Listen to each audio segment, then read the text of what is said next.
नमस्कार, राम राम, सत श्री अकाल, खुदा हाफिज। मैं आपका अपना दोस्त हरिओम स्वागत करता हूं आपके अपने परिवार एचओ स्टडी ग्रुप में। देखो साथियों, हमने पपीता स्टार्ट किया था, कल्टीवेशन ऑफ पपाया, पपीते की खेती। मैंने पार्ट 1 डाल चुका हूं, आज इसका पार्ट 2 है। इसमें हम जो भी बचा है, इसके कीट रोग व अन्य कुछ चीजें इसकी बची हुई है, वो हम आज यहाँ पर कवर कर लेंगे। स्पेस इशू की वजह से देखो वो आधा रह गया था, तो आज मैंने पार्ट 2 बना के इसका आज डाल दूंगा, आज ये पूरा हो जाएगा। ठीक है, एक बार मैं उसका क्विक रिवीजन करा रहा हूँ आपको, फिर आप एक बार उसको देख लेना, अगर नहीं देखा हो फिर इसका देख लेना। एक बार और रिवीजन करा रहा हूँ, आप बस सुनते जाना, आपका सब कुछ रिवाइज हो जाएगा। ठीक है, पपीते का बोटेनिकल नेम केरिया पपाया हो गया, केरी कैसी इसकी फैमिली हो गई, 18 इसके गुणसूत्र हो गए, सरसबेरी इसका फल प्रकार हो गया। सरसबेरी और किन किन का फल प्रकार है? अंगूर का है, केले का है, पपीते का है, अमरूद का है, और सोलेनेसी फैमिली का भी यही होता है। टमाटर, मिर्च और बैंगन का सरस या बेरी फल प्रकार होता है। पुष्पक्रम इसका पेनिकल होता है। पुष्पक्रम पेनिकल किस किस का होता है? आम, आंवला व किसका होता है? पपीते का होता है। ये बात आप ध्यान रखना। और सुनो, और इसमें क्या बचा है? इसका सामान्य विवरण देखा। सामान्य विवरण में क्या देखा था कि इसको 16वीं शताब्दी में पुर्तगाली भारत में लेकर आए थे। ठीक है, पुर्तगाली। तो 13वीं शताब्दी में अंगूर को अफगान लुटेरे भारत में लाए थे। 17वीं शताब्दी में अमरूद भारत में आया था। ये बात भी आप नोट करके लिख लेना। पाला के प्रति संवेदनशील, अत्यधिक संवेदनशील फसल कौन सी है? तो पपीता है, पपाया है। ये भी आप ध्यान रखना है। ठीक है, 18 इसके गुणसूत्र होते हैं। रूटेसी फैमिली जिसमें सिट्रस फ्रूट आते हैं, उनके भी गुणसूत्र 18 ही होते हैं। ये बात भी आप ध्यान रखना। ओके, और इसके बाद हमने इसका उत्पाद पढ़ा था, पपेन। बेर का उत्पाद, खजूर का उत्पाद क्या? खजूर में उत्पाद क्या रहता है? तो छुआरा रहता है। इसका उत्पाद क्या है? पपेन है, जो कि कच्चे फलों में चीरा लगाकर उसका सफेद लेटेक्स दूध निकाला जाता है, जो कि सर्वाधिक को5 किस्म से प्राप्त होता है। 3 माह की उम्र में लेते हैं, ये भी आप ध्यान रखना। उसमें प्रोटीन कितनी रहती है? 72.2% रहते हैं। चमड़ा उद्योग, दवाई उद्योग और उसका पेट संबंधित विकारों में काम आता है। ये बात आप ध्यान रखना। ठीक है, फिर इसका उष्ण जलवायु हो गया, 20 से 30 डिग्री तापमान आवश्यक होता है। फिर हमने इसकी एक लिंगाश्री पादप है, 1:10 में इसका रेशो रखा जाता है। ठीक है, फिर हमने इसकी किस्में देखी। ये एक तो डायोसियस देखी, फिर एक देख इसका प्रवर्धन किससे होता है? तो बीज से होता है। डायोसियस एक लिंगाश्री की बीज दर कितनी रखते हैं? 400 से 500 ग्राम। और इधर गायनोडायोसियस की कितनी रखते हैं? 250 से 300 ग्राम इसकी बीज दर रखते हैं। Concept clear? As it is clear? फिर हमने इसकी किस्में देखी थी, डायोसियस देखी थी और गायनोडायोसियस देखी थी। डायोसियस इधर देखी थी, तो पुसा नन्ना हो गया, पुसा जाइंट हो गया, पुसा ड्वार्फ हो गया। अब आप मुझे कमेंट करके बताओ कि नन्ना किसकी किस्म है। फिर हमने देखा था को1, को2, को5, को6। फिर हमने गायनोडायोसिस देखा था, Pusa majesty, Pusa delicious, red lady, Taiwan. Taiwan का एक अन्य नाम 786 भी है। फिर हमने देखा सनराइज सोलो और सूर्या देखी थी। अब बताओ पुसा सूर्या किसकी किस्म है? पुसा सूर्या आम की किस्म है, सूर्या पपीता की किस्म है, और हिसार सूर्या अमरूद की किस्म है। नन्ना किसकी किस्म है? अनार की किस्म है। पुसा नन्ना पपीता की किस्म है, ध्यान रखना। फिर को3 देखा था, ये हमने गायनोडायोसिस देखा था। फिर ट्रांसजेनिक देखा था, रेनबो और सन अप इसकी ट्रांसजेनिक किस्में थी। पंजाब स्वीट भी इसकी किस्म है, ये भी आप नोट करके लिख लेना। लगभग हमने इतना पढ़ लिया था। अब मैं बताता हूँ इसमें रोग कौन कौन से लगते हैं। देखो, हम इसके डिजीज का अध्ययन करेंगे, इसके रोगों का। तो इसका प्रमुख रोग कौन सा है? आर्द्रगलन, आर्द्रगलन या डैम्पिंग ऑफ, आर्द्रगलन रोग, या आप इसको डैम्पिंग ऑफ भी कह सकते हो। यह सर्वाधिक नर्सरी में लगने वाला रोग होता है। यह किसके द्वारा होता है? यह कवक फंगस के द्वारा होता है। ठीक है, ये बात ध्यान रखना। इसके कवक का क्या नाम है? तो पिथिडियम, पिथिडियम स्पीसीज इसके कवक का नाम है। ये भी आप ध्यान रखना। इसका रोग उपचार करते हैं तो किससे करते हैं? तो कॉपर संबंधित दवाई डाल दो, कॉपर संबंधित दवाई डाल दो। कॉपर ऑक्सीस्पोरम, कॉपर ऑक्सीस्पोरम, दवाई आप डाल सकते हो, ठीक है। या आप बोरेक्स पाउडर डाल सकते हो, कौन, बोरेक्स पाउडर आप डाल सकते हो। तो आप आद्रगलन डैम्पिंग ओक, यह सर्वाधिक कहाँ लगता है, यह अगर पूछ लिया जाए आपको नर्सरी में सर्वाधिक लगने वाला रोग कौन सा है, तो वह भी आद्रगलन डैम्पिंग ओक रोग है। यह कवक के द्वारा लगता है।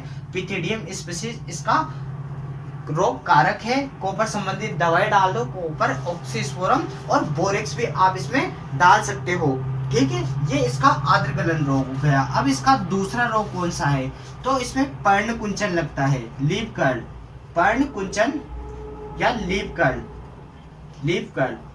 ये लीफ कर्ल रोग किसके द्वारा लगता है, तो यह विषाणु जनित है, विषाणु जनित रोग है। और आपको पता होगा कि विषाणु निर्जीव, सजीव और निर्जीव की योजक कड़ी कौन है, विषाणु है। ये भी आपको याद होना चाहिए, ठीक है।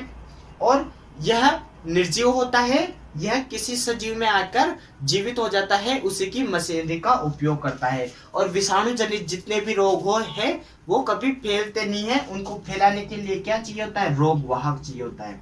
क्या चाहिए होता है, रोग वाहक चाहिए होता है। तो इसका रोग वाहक कौन है, सफेद मक्खी, सफेद मक्खी इसका रोग वाहक है। सफेद मक्खी का जूलॉजिकल नाम, वैज्ञानिक नाम बताओ, तो इसका बेमेसिया टेबेसाई, बेमेसिया टेबेसाई किसका नाम हो गया, तो यह सफेद मक्खी का नाम हो गया। अब इसमें मूलगांठ सूत्रकृमि भी लगता है, आप याद रखना चाहो तो रख लेना, ये ज्यादा इंपॉर्टेंट नहीं है। आद्रगलन व पर्णकुंचन लीफ कर्ल आपको याद रखना है। मूलगांठ सूत्रकृमि, मेलाइडोगाइना स्पीशीज सूत्रकृमि, ठीक है।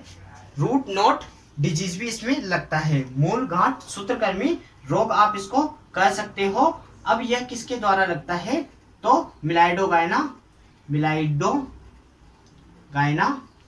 स्पीशीज के द्वारा यह रोग लगता है, ठीक। ये इसके रोग हो गए, ये आप नोट कर लो। फिर मैं देखो इसके कीट यहीं पे बता देता हूँ। इसके कीट आप देखो, नोट करो इसको पहले। इसकी देखो कीट तो एक यहीं पर मिल जाएगा आपको। सफेद मक्खी क्या है, इसका कीट है, एक माहुमोलिया एपिड भी इसका कीट है, ठीक है। अब इसके कीट भी आप यहीं पर लिख लो। पहला तो क्या होगा, सफेद मक्खी हो गया, सफेद मक्खी, इसका क्या नाम है, बेमेसिया टेबेसाई। आपको याद रखना है सफेद मक्खी का क्या नाम है, बेमेसिया टेबेसाई। एक क्या हो गया, एफिड हो गया, एफिड या माहू आप किसको कह सकते हो, या मोलिया, मोलिया भी आप इसको कह सकते हो, ठीक है। ये आप नोट कर लो। और देखो सफेद मक्खी को किससे नियंत्रित करते हैं, तो इमिडाक्लोरपिड से, इमिडाक्लोरपिड। अगर आप सफेद मक्खी को कर देते हो नियंत्रित, तो इसका पर्णकुंचन या लीफ कर्ल रोग भी नियंत्रित हो जाता है। आप इसको, आपको समझ में आ गया होगा। देखो एक बार और रिवीजन करा रहा हूँ। आद्रगलन डैम्पिंग ऑफ रोग किसके द्वारा लगता है, कवक के द्वारा लगता है। पिथिडियम स्पीशीज इसका रोग कारक है।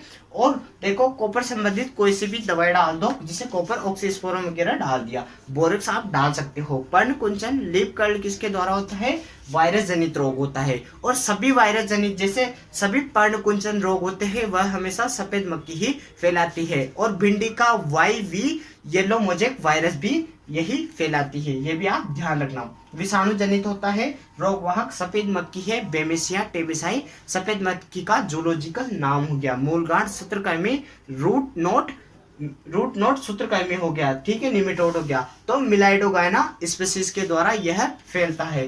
तो इसका पहला कीट तो यहीं पर आ गया। अगर आप सफेद मक्खी को नियंत्रित करना चाहते हो, बेमेसिया टेबेसाई को, तो आप इमिडाक्लोरपिड डाल सकते हो। दूसरा इसका रोग कारक कीट कौन हो गया, एफिड, माहू या चेपा या मोलिया आप इसको कह सकते हो। सरसों में सबसे ज्यादा लगता है एफिड, ये बात आप ध्यान रखना। ये पपीता की कीट हो गई, सफेद मक्खी और एफिड हो गया। अब देखो दो तीन चीजें और मैं यहीं पे बता देता हूँ आपको। विराकुला आइसोक्रेटस, यह अनार की तितली है। बेर की फल मक्खी कौन है, ये मुझे आप कमेंट करके बताना, ठीक है। काइपोमिया वेसुयाना किसकी फल मक्खी है, ये भी आप मुझे बताना। और विराकुला आइसोक्रेटस अनार की तितली है, काइपोमिया वेसुयाना बेर की फल मक्खी है। मैंगो होपर कौन है, तो अमरिटोडस एटकिंसोनी मैंगो होपर है, ये बात भी आप ध्यान रखना। केले का क्या है, पेंटालोनिया नाइगर वोसा है। ये बात भी आप ध्यान रखना। अमरूद की फल मक्खी क्या है? बैक्ट्रोसेरा डोरसेलिस, यह आम की फल मक्खी भी है। ये बात भी आप यहीं पर नोट कर लेना ताकि आपको बार बार नोट नहीं करनी पड़ेगी, ठीक है? ये बात आप नोट कर लेना। खजूर को हीट टेम्परेचर कितना चाहिए होता है? 3300 डिग्री। खजूर के ऑफशूट का वजन कितना रखते हैं ये आप बताना। मैंने आपको बताया है कि एग्रीकल्चर सुपरवाइजर में क्वेश्चन आया है। कितना रखते हैं? 12 से 14 किलोग्राम उसका ऑफशूट का वजन रखते हैं। इसका प्रवर्धन किसके द्वारा होता है? तो बीज के द्वारा इसका प्रवर्धन होता है। ये बातें आप देखो, नोट कर लो, फिर मैं कुछ चीजें आपको बता दूंगा इसकी। आप इसका स्क्रीनशॉट खींच लो या आप इसको नोट कर लो, फिर कुछ अन्य बातें हम यहीं पर चर्चा करेंगे जो इसके बारे में होगी या किसी अन्य के बारे में होगी, और यहीं पर उसको भी डिस्कस कर लेंगे। अब लगभग आपने स्क्रीनशॉट खींच लिया होगा, अब आप ऐसा करो, एक दो टर्म और यहीं पर लिखो। सार्कोटेस्टा क्या होता है? सार्कोटेस्टा, तो सार्कोटेस्टा किसे कहते हैं? बीज की ऊपर की परत, बीज के पपीता में बीज के ऊपर की परत क्या कहलाती है? सार्कोटेस्टा कहलाती है, ठीक है? अब देखो इसकी उपज कितनी है, यील्ड कितनी है? तो 40 से 50 किलोग्राम प्रति पौधा प्रति वर्ष। ये भी आप यहीं पर नोट कर लो। पपाया लगभग ये पूरा खत्म हो गया है, ठीक है? आप ध्यान रखना, पंजाब स्वीट इसकी किस्म है। जो मैंने एक्स्ट्रा चीजें बताई है वो भी आप देख लो। पंजाब स्वीट हो गई, और ताइवान का अन्य नाम क्या हो गया?